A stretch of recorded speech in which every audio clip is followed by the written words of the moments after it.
నమస్కారం. శ్రీనిలయం కార్యక్రమానికి స్వాగతం.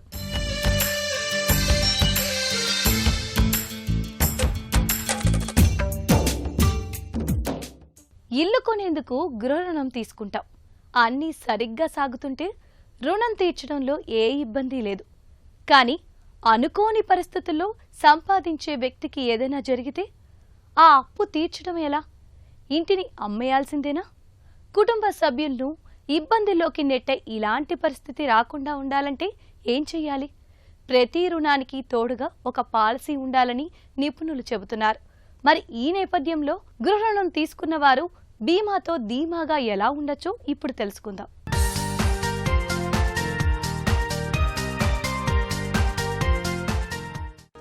బ్యాంకు నుంచే తీసుకుంటే సొంతిళ్లు కోసం తీసుకునే గృహ రుణం సాధారణంగా 20 ఏళ్ల పాటు కొనసాగే ఒక దీర్ఘకాలిక ఒప్పందం. నెల సంపాదనలో 25 నుంచి 40% వరకు ఈ రుణాన్ని తీర్చేందుకే వెళ్తుంది. దీర్ఘకాలంలో ఎలాంటి ఆర్థిక ఇబ్బందులు రాకుండా చూసుకోవాలి. గృహ రుణానికి రక్షణగా హోమ్ లోన్ ప్రొటెక్షన్ ప్లాన్లు తీసుకోవాల్సిందిగా బ్యాంకులు సూచిస్తుంటాయి. రుణ వ్యవధి మొత్తానికి సమానంగా ఉండేలా ఈ పాలసీలను తీసుకోవచ్చు. రుణ మొత్తం తగ్గుతూ ఉంటే బీమా విలువ ఆ మేరకు పడిపోతుంటుంది. దీన్ని రెడ్యూసింగ్ కవర్ అని అంటారు. కొన్ని బీమా సంస్థలు పాలసీ విలువను తగ్గించకపోవచ్చు. దీన్ని లెవెల్ కవర్ గా చెప్పొచ్చు. గృహ రుణానికి సంబంధించిన బీమా పాలసీ అయినప్పటికీ సాధారణ టర్మ్ ఇన్సూరెన్స్ నిబంధనలే వర్తిస్తాయని మర్చిపోవద్దు. రుణగ్రహీత వయస్సు, ఆరోగ్యం, బీమా మొత్తం ఇతర అంశాల ఆధారంగా ప్రీమియం ఉంటుంది. ప్రమాదవశాత్తు ఏదైనా వైకల్యం సంభవించినా కొన్ని బీమా సంస్థలు పరిహారాన్ని ఇస్తాయి. కొన్ని సంస్థలు రుణగ్రహీత మరణిస్తేనే పరిహారం చెల్లిస్తాయి. తీవ్ర వ్యాధుల బారిన పడినప్పుడు రుణాన్ని తీర్చే విధంగానూ పాలసీలను ఎంచుకోవచ్చు. ఉద్యోగం కోల్పోవడం, ఆదాయం ఆగిపోవడం లాంటి సందర్భాల్లో పరిమిత కాలం పాటు వాయిదాలను చెల్లించే పాలసీలు ఉన్నాయి. ఇవన్నీ ప్రాథమిక లోన్ కవర్ పాలసీకి అనుబంధ రైడర్లుగా తీసుకోవాల్సి వస్తుంది. తెలుసుకోవాల్సిన విషయం ఏంటంటే గృహ రుణానికి రక్షణగా ఉండేలా బీమా పాలసీ తీసుకోవాలి. అయితే తప్పనిసరిగా బ్యాంకు చెప్పిన సంస్థ నుంచే తీసుకోవాల్సిన అవసరం లేదు. ఇది గృహ రుణగ్రహీత విచక్షణ మీద ఆధారపడి ఉంటుంది. బ్యాంకు మారితే ఈ లోన్ కవర్ టర్మ్ పాలసీలు బ్యాంకులు అందించే బృంద బీమాలో భాగంగా ఉంటాయి. ఒక ఇల్లు అనేది మనకు ఒక స్వప్నం. ఒక ఇల్లు ఉంటే చాలు, ఆ ధైర్యమే వేరు. ఆ ఇంటి యజమాని తను ఉన్నంత వరకు తన ఫ్యామిలీని ఎలా చూసుకుంటాడో ఇంటిని కూడా అలానే తీసుకుంటాడు. ఇది నేను చెప్పడమే కాదు, మన ఎకనామిక్స్ కూడా చెప్తోంది. మన గృహ రుణాల్లో ఎన్పిఏ శాతం చాలా చాలా తక్కువ. మీరు ఏ దేశం కంపేర్ చేసినా కూడా ఇట్ ఈస్ లెస్ దాన్ 1%. ఇంటి రుణం అనేది ఫ్యామిలీ పెద్ద ఉన్నంత వరకు చాలా అద్భుతంగా నడుస్తూ ఉంటుంది. సంపాదన ఉంటూ ఉంటుంది, వెళ్తూ ఉంటుంది. యజమానికి ఏమన్నా ఈ కుటుంబానికి దూరం అయితే అప్పుడు పరిస్థితి ఏంటి? ఆ కుటుంబంలో తను ఒక్కడే సంపాదన చేస్తుంటే అప్పుడు పరిస్థితి ఏంటి? దాని తర్వాత ఈఎంఐలు ఎవరు కట్టాలి? దీనికి తరుణోపాయం ఏమి అంటే బీమా తీసుకోవడం. గృహ రుణాలు బీమా, హౌసింగ్ లోన్ ఇన్సూరెన్సెస్. ప్రపంచ దేశాల్లో అంతా కూడా దిస్ ఈజ్ అ మస్ట్.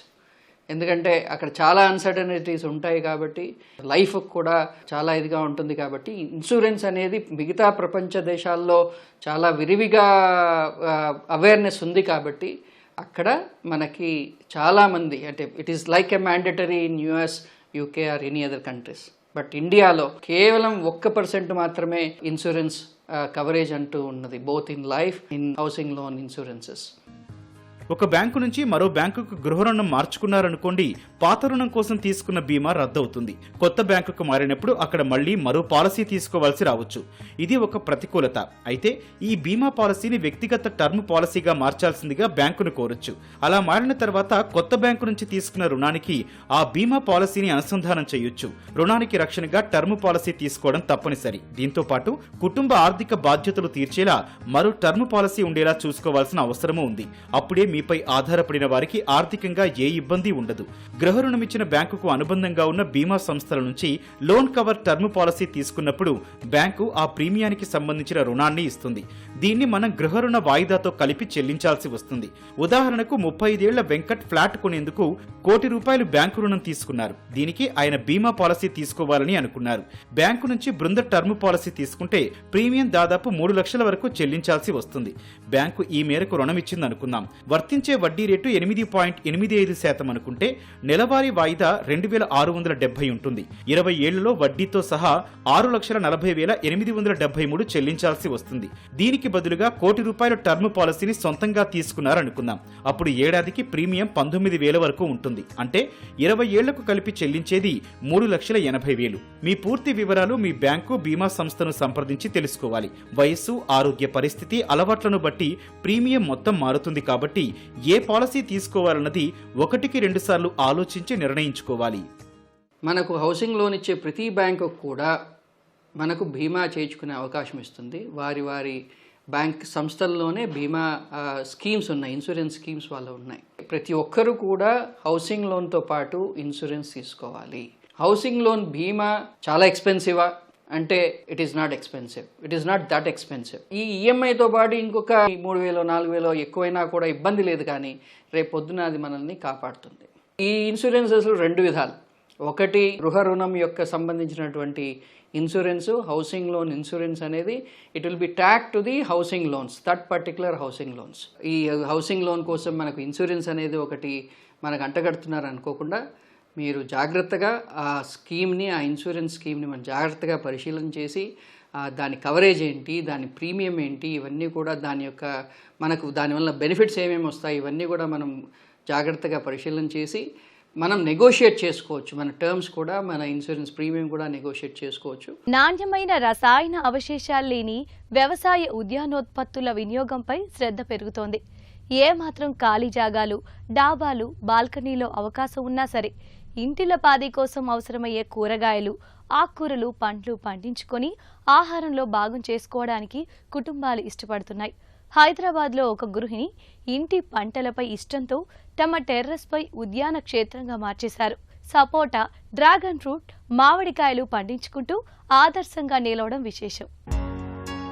నగరీకరణ నేపథ్యంలో పట్టణాలు, నగరాల్లో ఇంటి పంటల సంస్కృతి పెరిగిపోతోంది. ఇంటా బయట ఆహార కల్తీలు, రసాయన, పురుగుమందుల అవశేషాలతో కూడుతున్న ఆహారోత్పత్తులు భయాందోళనలు వెంటాడుతున్న వేళ స్వయంగా పంటలు పండించుకోవడం ఓ వ్యాపకంగా మారుతోంది. తెలుగు రాష్ట్రాల్లో, ప్రత్యేకించి హైదరాబాద్ మహానగరంలో ఈ సంప్రదాయం శరవేగంగా వ్యాప్తి చెందుతోంది. హైదరాబాద్ కొత్తపేటకు చెందిన దాసరి రమాదేవి అనే గృహిణి స్వతహాగా సేద్యమంటే అమితమైన ప్రేమ. ఆ అభిరుచిని స్వయంగా నెరవేర్చుకుంటోంది. సామాజిక మాధ్యమాల్లో గృహిణుల విజయగాథలు చూసి 7 ఏళ్ల కిందట సరూర్ నగర్ కర్మన్ ఘాట్ గ్రీన్ పార్క్ కాలనీలోని తమ G+1 డాబాపై ఇంటి పంటల సాగుకు శ్రీకారం చుట్టారు. గతంలో తన తండ్రి అటవీ శాఖలో అధికారిగా పనిచేసినప్పటి నుంచే తన బాల్యం నుంచి కూడా ప్రకృతి, పచ్చదనం, మొక్కల పెంపకంపై ఆసక్తి పెంచుకుంటూ వచ్చింది. 150 గజాల స్థలంలో నిర్మించిన 2 అంతస్తుల డాబాపై మొదట కొన్ని రకాల అరుదైన పండ్లు, ఆకుకూరలు, కూరగాయల సాగు ప్రారంభించి ఆ తర్వాత ఏ ఏటికాయేడు పెంచుకుంటూ వెళ్లారు. ఆరోగ్యమే అంటే ఫారెన్లోనే పండడం కాకుండా మన దగ్గర కూడా పండియాలన్న ఉద్దేశంతో నేను పెట్టానండి. అవి పండించాను కూడా, కొన్ని పీచ్ ఫ్రూట్, అట్లా కొన్ని యాపిల్స్ అవి వచ్చాయి. కూరగాయలు కూడా నేను టమాటాలు, పచ్చిమిర్చి, కరివేపాకు అంటే రోజుకు వాడేటి మాత్రం కంపల్సరీ పెట్టుకుంటా. అంటే మనకు కొంచెము ఎక్సర్సైజ్ ఉండాలి కదండి. ఇప్పుడు మన ఎక్కువ టీవీల దగ్గర కూర్చొని ఎండలో ఒబిసిటీ రావడము, హెల్త్ ప్రాబ్లమ్స్, డి విటమిన్ రాకపోవడము, ఆ ఉద్దేశంతో మనం కనీసం ఎండలో కొద్దిగా పనిచేసినా మనకు డి విటమిన్ వస్తుంది. దానివల్ల మనకు ఆరోగ్యం కూడా బాగుంటుంది కదా. పొలాలలో ఈ పిల్లర్స్ పెట్టి డ్రాగన్స్ పెట్టడం వల్ల నాకు ఐడియా వచ్చింది, మా ఇంటి మీదనే పిల్లర్స్ ఉన్నాయి కదా, అట్లా పెడితే బాగుంటుంది అనేసి పెట్టానండి. అంటే మన ఇంటి పైన మనం ఆర్గానిక్ పండించుకుంటాం కదండి. మాకు ఇది సిటీజీ కూడా మాకు గ్రూప్ ఉంది, వాళ్ళు కూడా మాకు అన్ని కూరగాయ మొక్కలు, పండ్ల మొక్కలు, యాపిల్స్ ఇవన్నీ మాకు వాళ్ళే ప్రొవైడ్ చేస్తారండి. ప్రతి ఒక్కరు ఇంటింటికి మిద్దె తోట పెంచుకోవాలని నా ఉద్దేశం అండి. ఎందుకంటే ఎక్కడ ప్లేస్ ఉంటే అక్కడే అపార్ట్మెంట్లు కట్టడం వల్ల మనకు ఆక్సిజన్, అంత పొల్యూషన్, ఆక్సిజన్ దొరకట్లేదు. అందువల్ల మనం ఎంతో కొంత మనకు చేతనైనన్ని ఒక 10-15 మొక్కలు పెట్టుకున్నా దానివల్ల మనకు చల్లదనం కూడా ఉంటుంది కదండి ఇల్లు. అందుకని మనం ప్రతి ఒక్క ఇంటికి ఆర్గానిక్గా పండించుకుంటే మన పిల్లలకు, మన ఇంటి వరకు మనం ఆరోగ్యంగా ఉంటామని ఉద్దేశం. ఇప్పటికే హైదరాబాద్ లాంటి మహానగరంలో ఉద్యాన శాఖ అధికారులు, శ్రీ కొండా లక్ష్మణ్ ఉద్యాన విశ్వవిద్యాలయం శాస్త్రవేత్తలు కొత్త పోకడలతో నగర సేద్యం పెద్ద ఎత్తున ప్రోత్సహిస్తున్నారు. ఈ క్రమంలో సిటీ ఆఫ్ టెర్రస్ గార్డెన్ లాంటి సంస్థలు, పలు ప్రభుత్వేతర స్వచ్ఛంద సంస్థలు సైతం మహిళలు, యువతలో టెర్రస్ గార్డెనింగ్ నిర్వహణ ప్రోత్సహిస్తూ శాస్త్రీయంగా శిక్షణ ఇస్తున్నాయి. వాతావరణ మార్పుల నేపథ్యంలో ప్రత్యేకంగా ఉత్పత్తి చేసిన రకరకాల గ్రాఫ్టెడ్ మొక్కలు గృహిణులకు అందజేస్తున్నారు. కుండీల్లో కోకోపిట్, వర్మీ కంపోస్ట్, ఎండు ఆకులు లేయర్ విధానంలో నింపేసి మొక్కలు వేసుకుంటే తక్కువ నీటితో అధిక దిగుబడులు సాధించవచ్చని శాస్త్రీయంగా నిరూపిస్తున్నారు. కనీసం ఇంటి అవసరాల కోసమైనా పచ్చిమిరపకాయ, టమాటో, వంకాయ, తీగజాతి కూరగాయలు, కరివేపాకు, పాలకూర, బచ్చలి కూర, పుదీనా, కొత్తిమీర, గోంగూర, పసుపు, అల్లం వెల్లుల్లి పండించుకుంటే ఇంటిల్లిపాది కుటుంబ సభ్యులకు గ్రీన్ హెల్త్ కార్డుగా తోడ్పడుతుంది. ఈరోజు ఆకుకూరలు, కూరలు, పండ్ల మొక్కలు అన్నీ వేశాను. అన్నీ మా ఇంట్లో వచ్చింది, ఏది పండిస్తామో మేము అదే తింటాం. అండ్ వచ్చిన వాళ్ళకు కూడా అదే, అంటే ఇన్నాళ్ళు బొట్టు పెట్టి పండు చేతిలో పెట్టి వాళ్ళం, ఇప్పుడు బొట్టు పెట్టి కాయగూరలు చేతిలో పెట్టి పంపిస్తుంటే అదొక విప్లవం. పెరుగుతున్న జనాభా, వాతావరణ మార్పులు, ఆహారపు అభిరుచులు మారుతోన్న వేళ ఇంటా బయట ప్రతి ఒక్కరూ సేంద్రియమంటూ కలవరిస్తున్నారు.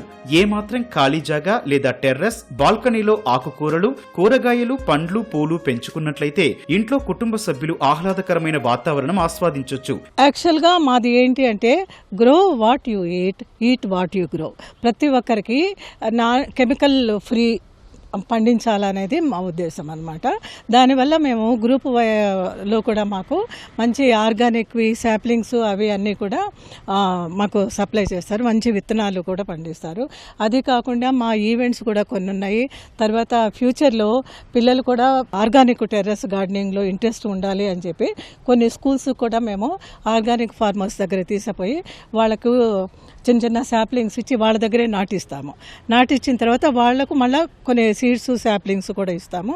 ఇస్తే వాళ్ళ ఇంటికి పోయి తర్వాత అవి పండించిన తర్వాత వాళ్ళు రెస్పాండ్ అయ్యి మాకు ఇదే రిప్లైలు పెడుతుంటే మెసేజ్లు ఎంత హ్యాపీ ఉంటుందంటే నిజంగా భావి తరాలకు వీళ్ళే కాబోయే సిటిజన్స్ ఏమో అని అనిపిస్తుంది అనమాట. నేనైతే తప్పకుండా ఉన్న ప్లేస్లోనే కొంచెము, ఈవెన్ ఇప్పుడు అపార్ట్మెంట్స్లో కొందరు అలౌ చేయరు, అట్లాంటప్పుడు ఏం చేస్తానంటే కనీసం ఒక బాల్కనీలో కొన్ని వంకాయ, కొన్ని టమాటో, ఒక 2 పచ్చిమిర్చి పెట్టుకున్నా చాలు. మాది టెర్రస్ గార్డెన్ 3 ఫ్లోర్స్లో నేను పెట్టున్నాను. అట్లా ప్లేస్ లేని వాళ్ళు ఇట్లా పెట్టుకోవచ్చు అని నేను చెప్తానన్నమాట. ఈ సాంకేతిక ప్రపంచంలో భవన నిర్మాణం, ఇంటి అంతర్గత అలంకరణలో సరికొత్త రూపకల్పనలు ఆవిష్కృతమవుతున్నాయి. వ్యక్తిగత అభిరుచికి సృజనాత్మకతను జోడించి అబ్బురపరిచే కళాత్మకతను ఆవిష్కరిస్తే మీ ఇల్లు సరికొత్త శోభను సంతరించుకుంటాయి. మీ ఇంటి సౌందర్యానికి మీరే ఆశ్చర్యతికుతులయ్యే రంగుల రూపం మీ సొంతమవుతుంది.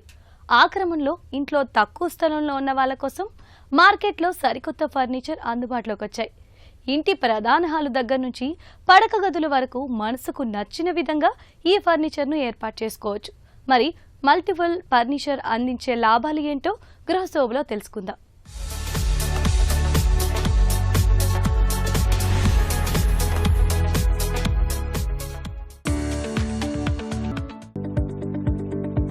ఓ ఐడియా జీవితాన్ని మార్చేస్తుంది. ఈ సూత్రం ఇల్లు అలంకరణకు కరెక్టుగా నప్పుతుంది. ఇంటి అలంకరణ అంటే ముందుగా గుర్తుకొచ్చేవి living room, bedroom, dining hall, kitchen. వీటి అలంకరణ విషయంలో చాలా మంది మొదటి 3 ఎక్కువ ప్రాధాన్యతనిస్తారు.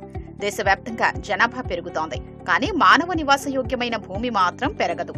ఈ నేపథ్యంలో ప్రజలు తక్కువ విస్తీర్ణంలోనే ఇళ్లు నిర్మించుకోవాల్సి వస్తుంది. దాంతో మనం చిన్న ఇంటిలోనే సకల సౌకర్యాల్ని వెతుక్కోవాల్సిన అవసరం ఏర్పడుతుంది. ఈ తరుణంలో మధ్యతరగతి వ్యక్తులు కట్టుకున్న చిన్న ఇంటిలోనే విశాలంగా కనిపించేలా మార్గాల్ని అన్వేషిస్తున్నారు. దానికోసం సృజనాత్మక విధానాల్ని సైతం పాటిస్తున్నారు. అప్పుడే మీ అభిరుచులకు తగ్గట్టుగా చిన్న ఇంటిలోనే మీకు కావలసిన సౌకర్యాలన్నింటినీ పొందడానికి వీలుంటుంది. ప్రపంచంలో మనిషి తనకన్నా వస్తువుల్నే ఎక్కువగా ప్రేమిస్తాడు. అసలు మనిషికి అవసరం లేని వస్తువు ఉండదంటే అతిశయోక్తి కాదు. మనలో కొంతమంది అవసరం ఉన్నప్పటికీ లేనప్పటికీ అన్ని వస్తువుల్ని ఇంట్లో ఎక్కడ పడితే అక్కడ చిందరవందరగా పెడుతూ ఉంటారు. దాంతో ఇంటికి బంధువులొస్తే అడుగు మోపడానికి చోటే ఉండదు. అందుకని మనం అవసరం లేని వస్తువుల మీద ఇష్టాన్ని తగ్గించుకుంటే ఇల్లు చిన్నదైనా విస్తీర్ణతా శాతం పెరుగుతుంది. ఈ క్రమంలో ఇంటికి వివిధ రకాలుగా ఉపయోగపడే ఫర్నిచర్ని ఎంపిక చేసుకోవడంలో ఇంటి యజమాని కాస్త శ్రద్ధ పెడితే సరిపోతుంది. మీ ఇంటి సింహద్వారం ఎదురుగా ఎప్పుడూ పెద్ద ఫర్నిచర్ను పెట్టకూడదు. దానివల్ల ఎవరైనా మీ ఇంటికొచ్చినప్పుడు ఇరుగ్గా ఉంటుంది. మీ ఇంటికొచ్చిన పరిచయస్తులు లేదా బంధువులతో పాటు మీరు కూడా చాలా ఇబ్బందికి గురవుతారు. ఫలితంగా ఎవ్వరితోనూ ప్రశాంతంగా గడపలేరు. అలాగే మీ లివింగ్ గదిలో ఏర్పాటు చేసుకునే సోఫా సెట్స్, టేబుల్, కుర్చీలు అవసరానికి అనుగుణంగా వినియోగించుకోవాలి. ప్రస్తుతం మార్కెట్లో మల్టిపుల్ ఫర్నిచర్ ను వివిధ కంపెనీలు తయారు చేస్తున్నాయి. మీ ఇంట్లో మిగులు స్థానంలో పూర్తిగా ఆక్రమించకుండా వాటిని వాడుకొని మళ్లీ ఫోల్డ్ చేసుకుని కనబడకుండా గోడకు పెట్టుకోవచ్చు. వాటి అవసరాన్ని బట్టి మనం వాడుకోవచ్చు. ఇలాంటి ఫర్నిచర్ వాడితే ఇల్లు విశాలంగా కనిపిస్తుంది. వాస్తవానికి చిన్న గదిలో విశాలంగా కనబడాలంటే మార్కెట్లో ఇప్పుడు మల్టిపుల్ ఫర్నిచర్ అందుబాటులోకి తీసుకొచ్చాయి. తక్కువ స్థలం ఉన్న ఇంటిలో నివసిస్తున్న వారు ఒకే వస్తువును పలు రకాలుగా ఉపయోగించుకునేందుకు డిజైన్ చేశారు. ఉదాహరణకు చెప్పాలంటే ఉదయం సోఫాగాను, రాత్రివేళ మంచంగాను ఉపయోగపడే ఫర్నిచర్ గా వాడుకోవచ్చు. అలాగే ఇంట్లో పిల్లలు రాసుకోవడానికి ఉపయోగపడే డెస్క్, ఉదయం టేబుల్ గాను, రాత్రి డైనింగ్ టేబుల్ గాను, సోఫా బెడ్ గాను ఉపయోగపడతాయి. చిన్న ఇంటికి పెద్ద సౌకర్యాల్ని ఏర్పాటు చేసుకున్నట్టే అవుతుంది. మన దేశంలోనే పెద్ద పెద్ద నగరాల్లో ఇళ్లు పగలు ఆఫీస్ గాను, రాత్రికి ఇల్లుగాను మారిపోతున్నాయి. పెరుగుతున్న నగరాలు, అంతకు మించి తలభారంగా మారుతున్న ప్రయాణాలు, అందుకని మనలో చాలా మంది పనిచేసే కార్యాలయం ఇంటి దగ్గర ఉండేలా చూసుకుంటున్నారు. ఈ నేపథ్యంలో వినియోగదారులు మల్టీపర్పస్ ఫర్నిచర్ ను ఉపయోగించడంలో సౌలభ్యాన్ని గుర్తించారు. మీ ఇంట్లో స్థలం తక్కువ ఉన్నదని బాధపడకుండా మీ జీవితాన్ని సౌకర్యవంతంగా మలుచుకోవడం మీ చేతుల్లోనే ఉంటుంది. ఇల్లు మారినప్పుడు ఇంట్లో వస్తువులు అటూ ఇటూ సర్దుకోవడం ఇబ్బందిగా ఉంటుంది. అలా కాకుండా ఉండాలంటే తక్కువ ఖర్చుతో చిన్న చిన్న ఫర్నిచర్ ను తెచ్చుకోవాలి. చిన్నగా ఉండే ఫర్నిచర్ వల్ల ఇల్లు సర్దుకోవడం సులభతరం అవుతుంది. ఇల్లు స్మార్ట్ గా కనిపిస్తుంది. మీ ఇంట్లో ఎంత ఖాళీ స్థలం ఉందో చూసుకుని ఫర్నిచర్ ను కొనుగోలు చేస్తే మంచిదని నిపుణులు చెబుతున్నారు. ఇంట్లో కొంత భాగం ఖాళీగా ఉండడం కూడా అవసరమే. దీనివల్ల గాలి, వెలుతురు ఇంట్లోకి ధారాళంగా వస్తుంది. వీలైనంత వరకు ఫర్నిచర్ ను కార్నర్ లో దగ్గర ఏర్పాటు చేసుకోవాలి. ఇలా పెట్టుకోవడం వల్ల ఇల్లు సర్దిన ప్రతిసారి వస్తువుల్ని అటూ ఇటూ కదిలించాల్సిన అవసరం ఉండదు. అలాగే మల్టిపుల్ హాల్ ఉంటే అన్ని వస్తువుల్ని అలంకరించుకోవడం మీ ఇల్లు సరికొత్తగా కనిపిస్తుంది. అప్పుడే మీ ఇల్లు స్మార్ట్ గా కనిపిస్తుంది. సామాన్యుల దగ్గర నుంచి ధనవంతుల వరకు సొంతింటి గురించి కలలు కనని వారుండరు. ఎన్నో ఏళ్లు కష్టపడి దాచుకున్న డబ్బుకు అసలైన విలువ, మరెన్నో ఆలోచనలకు అందమైన రూపమిచ్చేలా సొంతింటిని నిర్మించుకోవాలని అందరూ అనుకుంటారు. కావాల్సిన డబ్బు, స్థలం సమకూరిన తర్వాత ఇల్లు కట్టాలనే ఆలోచన చేసుకుంటారు. మరి ఇల్లు, ఇళ్ల స్థలాలు, అపార్ట్మెంటు కొనే ముందుగా వాస్తును పరిశీలిస్తుంటారు. మరి ప్రేక్షకులు అడిగిన ప్రశ్నలకు సమాధానాలు వాస్తు నిపుణుల మాటలో తెలుసుకుందాం.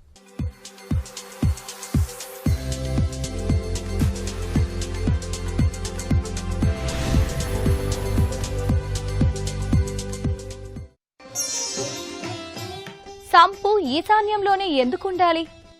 అసలు వాస్తు శాస్త్రంలో ముఖ్యమైనది పంచభూతాల సమతుల్యత. ఇక్కడ పంచభూతాల్లో ముఖ్యమైనటువంటి నీరు అనేటువంటిది ఎక్కడ ఉండాలి? ఇక్కడ ఈశాన్యంలోనే సంపు ఉండాలి అని ఎందుకు అంటున్నాం? ఈశాన్యము, అధిపతి ఈశానుడు. ఈశానుడు అంటే ఆశుతోషుడు, అభయంకరుడు అయినటువంటి ఆ యొక్క మహాశివుడు ఎప్పుడైతే ఆ యొక్క జటాజూటంలో గంగా అమ్మవారిని ఎప్పుడైతే గంగమ్మని ఎప్పుడైతే ఉంచుకున్నారో అక్కడ గంగమ్మ ఉండాలి. అంటే ఈశాన్య తత్వంలో గంగ ఉండి తీరవలసిందే. అంటే నీటి పారుదల ఉండాలి అనేటువంటిది మనం ముఖ్యంగా అర్థం చేసుకోవాలి. ఇక్కడ వాస్తుశాస్త్రం ఏం చెప్తోందంటే, ఏదైనా సంపు డిజైన్ చేసినప్పుడు, ఈశాన్యంలో డిజైన్ చేసినప్పుడు, అంటే ఇది ఈస్ట్ ఫేసింగ్ అనుకున్నాం అనుకోండి, ఇక్కడే మనకు ప్రవేశ ద్వారం వస్తుంది కాబట్టి ఇక్కడ సంప్ అనేటువంటిది తీసుకున్నప్పుడు ఈ డయాగనల్ లైన్లో సంప్ అనేటువంటిది పడకూడదు. ఎప్పుడు కూడా ఈ యొక్క సంప్ అనేటువంటిది డయాగనల్ లైన్లో పడకూడదు. అయితే సహజసిద్ధంగా డిజైన్ చేసేటప్పుడు ఇక్కడ తూర్పు రాజవీధి ఉన్నప్పుడు ఉత్తర ఈశాన్యంలో ఆ యొక్క సంపు పెట్టుకోవాలి అని చెప్పేసి అంటూ ఉంటాం. ఎందుకు? ఇక్కడ ఈశాన్యంలోనే, తూర్పు ఈశాన్యంలోనే పెడితే ఇక్కడే గేట్ ఉంటుంది కాబట్టి ఇలా ఈ విధంగా వచ్చినప్పుడు ఈ యొక్క సంపును తొక్కుతూ ప్రవేశ ద్వారంలోకి వెళ్తారు. అదేవిధంగా ఉత్తర రాజవీధి అనుకోండి, ఇది ఉత్తరం తీసుకున్నాం అనుకోండి, ఇలా ఉత్తరం తీసుకున్నప్పుడు ఇక్కడ ఉత్తర ఈశాన్యం నుండి నడక అనేటువంటిది ఉండాలి కాబట్టి ఇది ఉచ్చస్థానం కాబట్టి ఇక్కడ సంప్ అనేటువంటిది ఉత్తర ఈశాన్యంలో డిజైన్ చేయకూడదు. ఎప్పుడు కూడా తూర్పు ఈశాన్యంలో మనం తీసుకునేటువంటి సెట్ బ్యాక్లోనే మనం ఆ సంప్ అనేటువంటిది ఉండాలి. మనం ఏది చేసినా కూడా ఈ యొక్క స్థలగర్భం నుండి 16 డైరెక్షన్లు తీసుకొని, ఇది నార్త్ ఫేసింగ్ అనుకుంటే, ఇది నార్త్ ఆఫ్ నార్త్ ఈస్ట్ అనుకుంటే, ఇది నార్త్ ఈస్ట్ అనుకుంటే, అంటే ప్రతి 22 డిగ్రీల 50 నిమిషాలకి ఒక్కొక్క డైరెక్షన్ చేంజ్ అవుతుంది. కాబట్టి ఈ యొక్క ఈశాన్యం జోన్లో మాత్రమే నీటి పారుదల అనేటువంటి విధి విధానం ఉండాలి అని వాస్తుశాస్త్రం చెప్తోంది. ఇక్కడ మాత్రమే నీటిపారుదల ఉండి ఇక్కడ నుండి ఎక్కడ తీసుకున్నా కూడా ఈ యొక్క నీరు అనేటువంటిది చివరికి రెయిన్ వాటర్ హార్వెస్టింగ్ కానీ లేకపోతే సంప్ కానీ అంటే స్టోరేజ్ కానీ లేకపోతే భూమిలోకి వెళ్ళేటువంటి ఆ యొక్క రెయిన్ వాటర్ హార్వెస్టింగ్ కానీ ఈ యొక్క ఈశాన్యం పరిధిలో మాత్రమే తీసుకోవాలి. ఇంటికి మెట్లు ఏ దిక్కున నిర్మించుకోవాలి? ఇక్కడ మెట్లు అనేటువంటివి ఏంటి? బరువు. అంటే బరువు ఎప్పుడు ఎక్కడ వెయ్యాలి? అధమ స్థానంలో వెయ్యాలి. అంటే తూర్పు రాజవీధి తీసుకుందాం అనుకోండి, అధమ స్థానం ఎక్కడ? తూర్పు రాజవీధికి ఒక ప్లాట్ కనుక కొన్నామనుకోండి, ఆ యొక్క ప్లాటులో నిర్మాణం చేయదలిచామనుకోండి, అక్కడ తూర్పు రాజవీధికి తూర్పు ఈశాన్యము తూర్పు ఈ 2 స్థానాలు ఉచ్చ, తూర్పు ఆగ్నేయము ఆగ్నేయము ఈ 2 స్థానాలు అధమం. కాబట్టి మెట్లు అనేటువంటివి తూర్పు ఆగ్నేయంలో తీసుకోవాలి. ఇన్ని స్థానాల్లో ఏదెక్కడ పెట్టుకోవాలి అనేటువంటిది కేవలం ప్లాట్ డైమెన్షన్ మీద మాత్రమే ఉంటుంది. ప్లాట్ డైమెన్షన్ అనేటువంటిది లోతు ఎక్కువ ఉండి విడ్త్ అనేటువంటిది తక్కువగా ఉంటే రాజవీధికి పర్పెండిక్యులర్గా ఇలా మనం స్టెప్స్ తీసుకుంటాం ఈస్ట్ కనుక కన్సిడర్ చేసుకుంటే. అదేవిధంగా నార్త్ ఫేసింగ్ అనుకోండి, ఇది అధమ స్థానం అవుతుంది. ఇక్కడ నార్త్ ఫేసింగు వెస్ట్ ఫేసింగ్కి స్టెప్స్ అనేటువంటివి ఇక్కడ వస్తాయి, సౌత్ ఫేసింగ్కి ఈస్ట్ ఫేసింగ్కి స్టెప్స్ అనేటువంటివి ఇక్కడ వస్తాయి. అంటే ఎప్పుడూ కూడా ఇక్కడ మీకు స్టెప్స్ వస్తే ఇక్కడ మనకి ద్వారబంధం వస్తుంది, ఇక్కడ స్టెప్స్ వస్తే ఇక్కడ ద్వారబంధం వస్తుంది, వైస్ వర్సా లాగా మనం తీసుకోవాలి. అంటే ఒకవైపు ఉచ్చ ఒకవైపు అధమ, అధమ స్థానంలో మెట్లు పెట్టాలి, ఉచ్చ స్థానంలో ద్వారబంధం పెట్టాలి. ఇదంతా కూడా మనం చేసుకునేటువంటి రిక్వైర్మెంట్ని బట్టి తీసుకునేటువంటి డిజైను. అంటే స్టెప్స్ అనేటువంటివి పొరపాటును కూడా ఇంటి లోపలికి రాకూడదు సింప్లెక్స్ డిజైన్లో. అదే డూప్లెక్స్లో అయితే మనం ఇంటి లోపలే తీసుకుంటాం, అది వేరే విషయం. ఇక్కడ స్టెప్స్ అనేటువంటివి మనం తీసుకునేటువంటివి ఖచ్చితంగా అధమ స్థానంలోనే తీసుకోవాలి, పొరపాటును కూడా ఇక్కడ ఉచ్చ స్థానంలో తీసుకోకూడదు. స్టెప్స్ ఎక్కడ ఫైనల్ చేయాలి అనేటువంటిది డిజైన్ని బట్టి ఉంటుంది, ఆ యొక్క ప్లాట్ డైమెన్షన్ని బట్టి ఉంటుంది. ఈ ప్లాట్ డైమెన్షన్ అనేటువంటిది లోత్ అనేటువంటిది తక్కువ ఉందనుకోండి, అప్పుడు అలాంటప్పుడు సైడ్ అనేటువంటిది తీసుకుంటాం. ఇవన్నీ కూడా చాలా జాగ్రత్తగా వాస్తు శాస్త్రరీత్యా ప్రతి సూత్రము ఫాలో అయ్యి ఏది ఎక్కడ ఉండాలి అనేటువంటిది పూర్తిగా నిర్ధారణ చేసుకుని మాత్రమే మనం డిజైనింగ్ అనేటువంటిది చేసుకోవాలి. ఇది నేటి శ్రీనిలయం. మరికొన్ని తాజా అంశాలతో వచ్చే వారం మళ్ళీ కలుద్దాం. అంతవరకు సెలవు, నమస్తే.